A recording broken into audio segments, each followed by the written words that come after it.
Draco POV. Mabagal akong bumangon habang hilot-hilot ang sentido. Ramdam kong pananakit noon, halos hindi ako nakatulog sa sobrang pag-aalala sa nangyari kahapon. Tumayo ako tumungo sa balcony. Gumalaw ang pangako nang makitang swimming pool. Nang dahil dito, muntik nang mapahamak ang babaeng iniibig ko. Mabuti na lang talaga, tumungo ako ng veranda. Kung hindi baka hindi ko kayanin ang maaring mangyari dito. Kitang-kita ko kung paano ni Celine dinampot ang dahon na naging dahilan ng pagkahulog nito sa swimming pool. Sigurado akong madulas ang bahaging inapakan nito kung kaya ito nahulog. Halos nahigit kong paghinga nang makita ko itong nagkakalampag sa ilalim ng swimming pool. Wala akong sinayang na oras at agad na tumakbo pa ibaba. Narinig ko pang ang tinawag ako ng sariling ina pero hindi ko na ito pinansin sa madaluhan ng dalaga. Ramdam kong paggapang ng takot sa buong pagkatao ko nang makitang papalubog na ito sa ilalim ng tubig. Nagmamadali akong tumalon hanggang sa iahon ko ito at dalahin sa gilid ng pool. Ramdam kong kalabog ng dibdib ko nang hindi ito magsasalita kahit na anong gawin kong pagtawag dito. Tinapik-tapik ko pa nga ang pisngi nito at wala akong choice kundi gamitan to ng CPR. Natatakot man akong magising itong minamouth to mouth ko ito pero wala akong mapagpipilian. Mas mahalaga ang buhay ni Celine. Saka ko na ipapaliwanag kung sakali mang makita nitong ginagawa ko. Nanginig ako na hindi pa rin ito nagkakamalay. Ginawa ko ng lahat. Please baby, don't do this to me. Ilang beses ako napalunok. Ramdam kong luhang pinipigilan ko sa mga mata ko habang ginagawa ang CPR dito.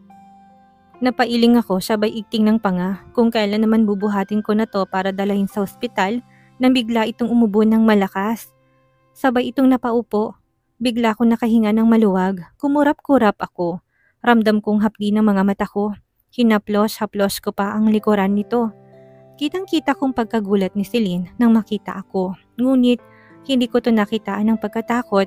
Marahil alam na nitong ako ang nagligtas dito. Napalunok ako nang mapansin na para itong maiiyak. Wala itong ginawa ko hindi ang yumuko. Bigla ako napatayo nang dumating si mommy. Gustuin ko mang alalayan ang dalaga, hindi ko magawa. Hanggat maaari ayokong gumawa ng mga bagay na ikakatakot ni Celine. Mas lalong ayokong maghinalang sariling ina ko. Hindi pa itong tamang panahon para malaman itong nararamdaman ko para sa dalaga. Kaya naman nang masigurado kong maayos ng kalagayan nito, kaagad akong umalis. Ayoko makita ni Celine kung paano dumilim ang mukha ko sa galit. Galit sa mga taong nagpahirap dito noon. Paano na lang kung hindi ko ito nakita kanina? At yun ang kinaiigting ng pangako. Tiyak na hindi ko mapapatawad ang mga taong inakala nitong mga magulang kung napahamak ito ng tuluyan. Isang mahabang buntong hininga ang pinakawalan ko. Paano ko kaya makukuhang muli ang tiwala ni Celine? Tumungo ako sa telepono para tumawag siya ibaba na dalahan ako ng kape. Manang Len, padalhan nga ho ninyo ako ng kape. Mamaya pa ako mag-aalmusal. Sige ho, senyorito. Patamad ako umupo sa ibabaw ng kama. Nananakit pa rin ang ulo ko. Ilang minuto yata ako nakaupo nang makarinig ng sunod-sunod na katok. Patamad akong tumayo. Ngunit ang kaninang pananakit ng ulo ang katamaran ay biglang naglaho nang makitang nasa harapan ko.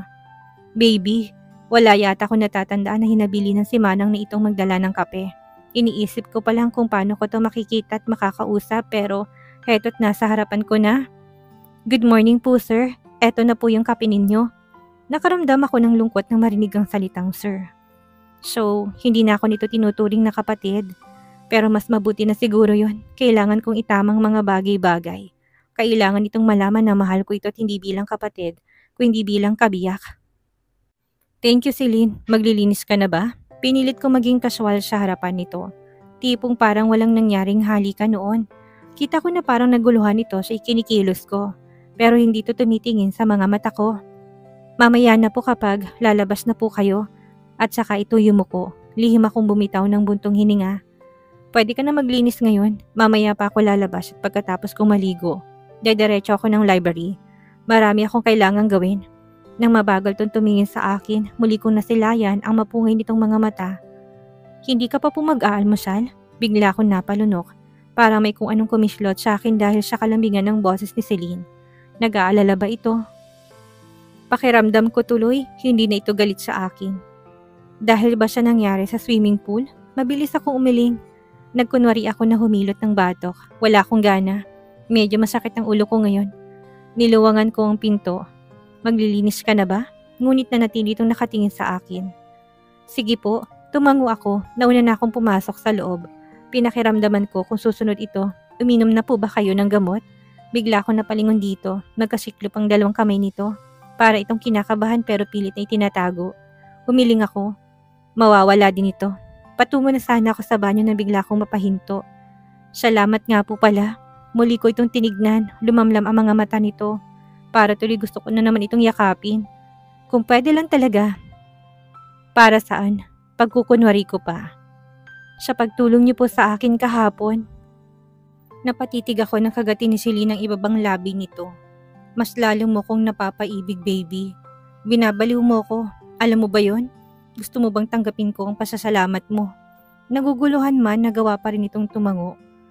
Huwag ka na sanang magalit sa akin. Ano man ang nagawa ko, hindi ko sinasadya. Nawala ko sa sarili. Pero pangako na hindi na yun mauulit. Kahit na alam ko sa sarili na mauulit at mauulit yon, nagawa ko pa rin magsinungaling dito. Pero sisiguraduhin ko naman na sa susunod na halikan ko ito, titiyakin kong hindi na ito matatakot pa.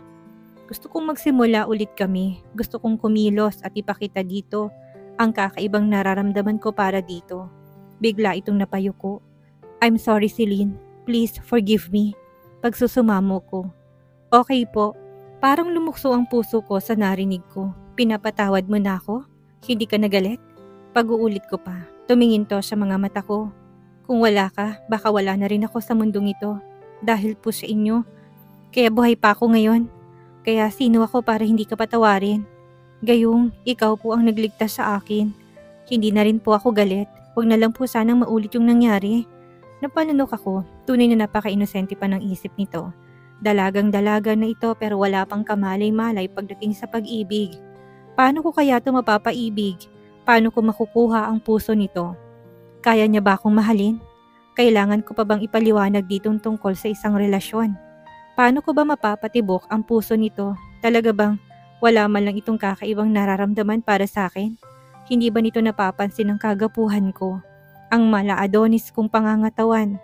Siguro naman kahit inosente ito, alam nitong salitang gwapo at magandang katawan. Simula ngayon, tuturuan kita, baby. Ipapaalam ko mga bagay na dapat mong malaman. Tumango ako dito. Binigyan ko ito ng nakakaunawang ngiti. So, hindi ka na matatakot sa akin? Paninigurado ko, ilang segundo bago to umiling. Basta po hindi niya nagagawin yun. Bigla tong napayuko. Kita ko kung paano mamula ang mukha ni Celine. Hindi na, huwag ka mag-alala. Dahil titiyakin kong sa susunod na gagawin ko yon, ay tsak na magugustuhan mo at hindi mo matututulan. Napalunok to ng lapitan ko ito. Hinaplos kong buhok nito. Thank you, Celine. Tunay ngang napakabait mo. Hindi ako magtataka kung bakit nakuha mong puso ng mommy ko. Sabay ngiti dito, pati puso ko. Nagtatanong naman ang mga mata ni Celine. Hindi basta-bastang nagtitiwalang mommy ko. Mabait siya pero nakakatakot siyang magalit. At ikaw pa lang ang binibigyan niya ng ganitong atensyon at pagpapahalaga. Napatitig ako ng bahagya itong ngumiti. Ang swerte ko nga po, sobra talaga ako nagpapasalamat at natagpuan niya po ako. Salamat kay mommy at nakilala kita. Mabait at napaka-inosente sa maraming bagay. Makahulog ang sambit ko. Hindi naman ito umimik, tumikim ako. Malapit ng pasukan, natatakot ako at baka marami kang matutunan na hindi naman dapat matutunan. Tulad ng ano po? Bigla ko tong natitigan. May tinuturo po bang teacher na hindi naman dapat ituro? Dugtong nito na hindi kaagad ako nakasagot. Nagpakawala ako ng buntong hininga. Hindi naman dahil kay teacher, kundi sa mga kaklase mo na maaring makipagkaibigan sa'yo. Baka kung anong ituturo sa'yo. Biglang bumigat ang pakiramdam ko. Mas gugustuhin ko pa yata na manatili itong inosente kaysa ang maturuan ito ng hindi kaaya-aya. Lalo na kung kabastusan. Baka makabali ako ng leeg. Mabuti nga kung ako ang magtuturo ng mga bagay na ikakaalis ng kainosentehan nito. Ayos lang sa akin. At least sa akin naman ang bagsak nito. Hindi ko naman yata hayaan na may aali-aligid dito ng mga lalaki. Hell no. Huwag po kayo mag-alala. Alam ko naman po ang tama at mali. Hindi na rin naman po ako bata. Bahagyang tumaas ang kilay ko. Dalaga ka na ba? Biglang tanong ko.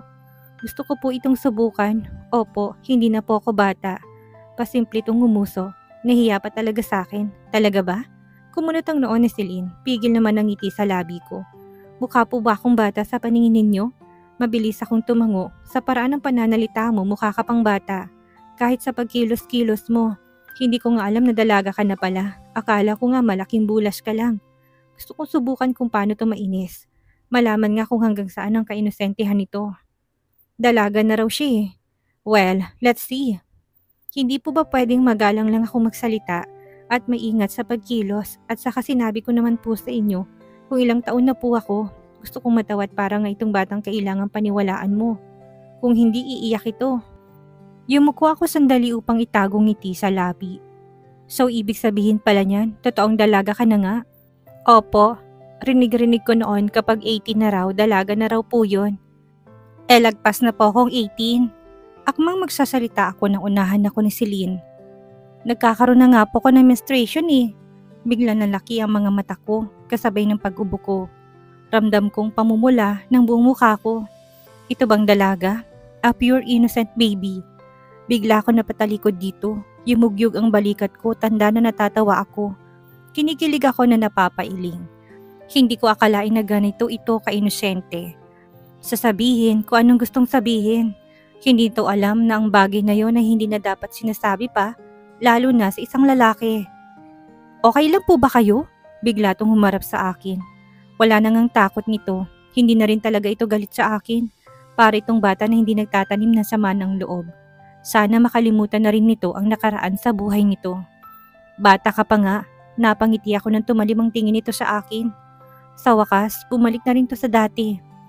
Hindi na nga po ko bata. Kung hindi ka na bata, then patunayan mo. Una, alisin mong pagsasalita ng po at sir sa akin. Pangalawa, kumilos ka na talagang dalaga ka na. Para ka kasing mahinhin na sisiw, pangaasar ko. Sinasabi mo ba na dapat maging rude ako? Bahagyang tumaas ang kilay ni Celine, parang may kung anong sumundot sa tiyan ko pa ibaba sa harapan ko. Yan ang gusto ko, palaban. Sabay kindat dito. Pansin ko na natigilan to, napaawang din ang labi ni Celine. Hindi naman, pero mapapatunayan mo sa akin na dalaga ka na kung alam mo nang ibig sabihin ng isang relasyon. At kapag alam mo na, sasabihin mo sa akin. Hindi ko napigilang pisilin ang kanang pisgi ni Celine. Laking pasalamat ko at hindi ko na nakitaan ng takot sa mga mata nito. Kung hindi kalituhan, marahil iniisip nitong sinabi ko. Yan ang assignment mo sa akin. Celine's POV. Ilang beses ako nagpakawala ng buntong hininga. Hindi matapos-tapos ang labahin ko sa kakaisip sa sinabi ni Draco. Nagkaroon pa ako ng assignment? At yun ang alamin ko anong ibig sabihin ng isang relasyon. Paano ko naman kaya malalaman ang sagot doon? Kandahabang nguso ko. Hindi pa nga ako pumapasok na school, may assignment na kaagad ako. Bigla ko napangiti sa isiping maayos na kami nito ulit. Hindi ko naman kayang magalit dito o matakot ng matagal dahil sa ginawa nitong pagligtas sa akin. Kung hindi ako nito tinulungan, baka wala na ako ngayon. Kaya malaki ang utang na loob ko dito. Ramdam ko naman na mabait talaga ang Kuya Draco ko. Naniniwala ko na hindi naman talaga nito sinasadya ang paghalik nito sa akin. Nakagat ko ang ibabang labi ng maalalang binanggit ko dito tungkol sa buwan ng dalaw ko. Ang menstruation. Na-realize ko lang na dapat hindi ko na yun binanggit pa kung kailan nasabi ko na. Hindi ko kasi matanggap na mukha pa pala akong bata dito. Kaya siguro pinanggigigilan ako nito at nagmumukha akong bata sa paningin nito. Nang bigla akong mapatulala nang maalalang pagkindat ni Draco sa akin. Bakit niya kaya yun ginawa? Gusto niya raw ng palaban? Palaban saan? Hindi ko maintindihan kung bakit parang may dumaang kiliti pa ibaba sa puson ko nang kumindat ito sa akin. Aaminin ko naman na lalo tong nagiging gwapo sa paningin ko. Hindi ko nga maintindihan kung bakit gustong-gusto ko na ito na palaging nakikita. Kinakabahan nga ako at para akong kinikilig sa Kuya Draco ko. Hindi ko naman to nararamdaman noon. Nabigla na lang mamula ang buong mukha ko nang maalalang sinabi nila Ate Lester sa akin. Huwag sabihin, biglang kumabog ang dibdib ko kasabay ng paglakas ng tibok ng puso ko. Bigla ko napailing-iling. Imposible. Kuya Draco ko siya. Panggigiit ko sa sariling isipan. Ramdam kong init sa buong mukha ko dahil sa mga naiisip ko. Anak? Ay kabayo! Bigla ko napaigtad sa pagkakagulat. Napahawak pa ako sa sariling dibdib. Ang lalim naman yata ng iniisip mo anak, si Nanay Len. Iniisip ko lang po yung pasukan, malapit na po kasi. Nakagat ko ng mariin ang ibabang labi ko at nagawa kong magsinungaling dito. Umupo itong malapit sa akin. Excited ka na ba? Tumingin ako dito sabay ngiti. Opo, Nay. Hinaplos nitong mahabang buhok. Basta pag-aaral lang ang atupagin mo. Huwag mong papansinin ng mga lalaki. Kung sakaling makipag-usap sa'yo, iwasan mo sila kaagad. Bakit po, Nay? Nalilitong tanong ko. Alam ko naman na hindi ako pwedeng magtiwala sa mga ito, lalo na't sa mga karanasan ko. Nakakapagtaka lang na kahit kausapin na hindi pwede. Paano kung may gusto lang na itanong sa akin? Bumuntong hininga ito. Marami ka pang hindi nalalaman, anak. Kapag kinausap mong isa sa kanila, maaaring magkaroon sila ng pagkakataon na lapitan ka ng lapitan. At kapag nangyari yun, baka sa susunod ligawan ka na. Kumunot ang noo ko.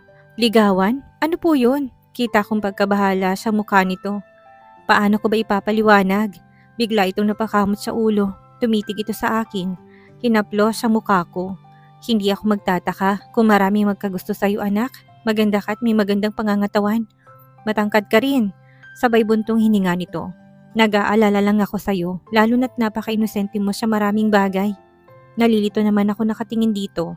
Kapag ang isang lalaki kasing nagkaroon ng interes sa'yo, o nagkaroon ng pagkagusto, doon magsisimulang panliligaw.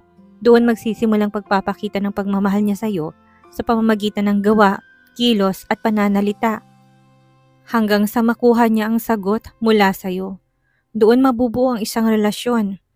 Muli itong bumitaw ng buntong hininga. Ang ikinakatakot ko, hindi lahat na nagkakagusto ay seryoso. Tumingin ito sa akin. Karamihan sa kanila, naglalaro lang kapag nakuha ka na nila, saka kaiiwan. Lalo ako naguluhan, ngunit ang tumatak sa isipan ko ay salitang relasyon. Hinawakan itong kamay ko. Masyado ka pang bata sa ganitong usapan, anak. Basta ang maipapayo ko lang, iwasan mong lahat na lalaki ang lumalapit sa'yo. Kahit nasabihin pang gusto ka nila, huwag mo silang pansinin. Akmang tatayo na ito ng pigilan ko to. Nagtatanong naman ang mga mata nito, bigla ko napalunok. Ano po bang ibig sabihin ng relasyon, Nay? Kinakabahang tanong ko. Marami ang ibig sabihin ng relasyon, anak, tulad ng relasyon mo sa pamilya mo, relasyon mo sa akin, relasyon mo sa mga De Silva, at ang huli, relasyon pagdating sa pag-ibig. Halimbawa kapag tinanong ka ng isang tao, anong relasyon mo sa akin? Isagot mo lang, nanaylan mo ko. Sabihin mo na lang na kapatid ako kunwari ng mama mo. Ganun ang isang halimbawa ng relasyon. Ang isa naman yung relasyon pagdating sa pag-ibig. Pag-ibig na nagsisimbolo sa dalawang taong nagmamahalan. Sandali itong huminto't pinakatitigan ako. Halimbawa may nagkagusto sa'yo, niligawan ka niya, nang ibig sabihin ipapakita niya sa pamamagitan ng gawa, kilos at pananalita na mahal ka niya. Nandyan yung bibigyan ka ng bulaklak, tatanungin ko kumain ka na ba? Palagi kang papayuhan na mag-ingat palagi, yayayain kang kumain sa labas, ihahatid sa school at ililibre ng pagkain, hihintayin sa labas ng school at kung ano-ano pa. At kapag nagustuhan mong lahat ng ipinapakita niya sa'yo, at sinagot mo siya nang gusto mo rin siya, diyan mabubuo ang isang relasyon. Ibig sabihin, girlfriend ka na niya at boyfriend mo na rin siya. Bigla tong napapikit, at kapag girlfriend ka na niya, diyan na magsisimula na maaring halikan ka niya, yakapin, at nalalaki ang mga mata ko kasabay ng pamumula ng buong mukha ko. Bigla ko kasing naalalang ginawang paghalik sa akin ni Kuya Draco ko. Dapat hindi ko na sinabi sa'yo. Biglang pag-alala nito, umiling ako. Okay lang po, Nay. At least, may nalaman po ako. Sabay lunok. Pilit na kinukontrol ang nararamdaman. Lumakas na naman kasi ang kabog ng dibdib ko. Pag po kayong mag-alala, Nay, pag-aaral lang pong iintindihin ko. Wala po sa isip ko na pumasok sa ganyang bagay. Masyado pa po akong bata. Nakagat ko ang ibabang labi ko. Ngayon nasabi mong bata ka pa. Tama lang palang sinabi sa'yo ng Kuya Draco mo eh. Bata ka pa talaga. Pero bakit niya kaya nasabing bata pa ako? Dahil ba, hindi ko napapansin na ikinikilos nito. Bigla ko napailing. Masyado akong nag-iisip ng kung ano-ano. Hindi niya sinasadyang mahalikan ako at nangako naman ito na hindi niya nauulitin ang pangyayaring yon. Imposible namang magkagusto sa akin to eh.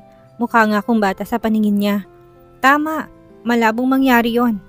Tama anak, pag-aaral ang isipin mo sa ngayon. Kailangan na makapagtapos ka para magkaroon ka ng maayos na buhay at magsisimulan mong hanapin ang totoong mga magulang mo. Bigla ko napayo ko sabay tango. Wala ka naman bang napapansing kakaiba sa Sir Draco mo? Bigla ko napaangat ng tingin, kinabahan ako sa tinatanong nito. Hindi ko alam kung bakit. O wala naman po, Nay. Bakit po? Humiling ito tsaka ngumiti. Wala naman. Sige, tapusin mo na yan. Dumiretso ka na lang ng kusina mamaya. At nandun ang paborito mong pansit bihon. At saka ito tumayo. Sige po, Nay. Salamat po. Bigla akong napapikit pagkaalis nito. Ginapa ko sariling dibdib. Ang lakas ng kabog nun. Yun palang ibig sabihin ng relasyon. Alin kaya doon ang gustong malaman ng Kuya Draco ko? Bigla ko napanunok sa sariling tanong para akong kinakabahan sa muling pagkikita naming ito. Tsaka ko kasi naitatanong nito kung may alam na ba ako. Bakit ba pakiramdam ko namumulat ako sa maraming bagay na dapat hindi ko pa dapat kamulatan? Para ako natatakot na ewan. Dalaga ka na, kaya dapat marami ka nang nalalaman. Baka pagtawanan ka sa school ninyo, kung simpleng bagay hindi mo alam, pangbabara na naman sa isipan ko. Patunayan mo sa Kuya Draco mo na dalaga ka na nga. Birthday mo na sa susunod na buwan. So 21 ka na, kaya dapat ipakita mong dalaga ka na. Anong mangyayari kung kumilos ako na parang dalaga na nga? Para may kung anong kumiliti sa tiyan ko pa ibaba sa puson ko. Hindi mawala-wala sa isip kong lahat ng sinabi ni Nanay Len.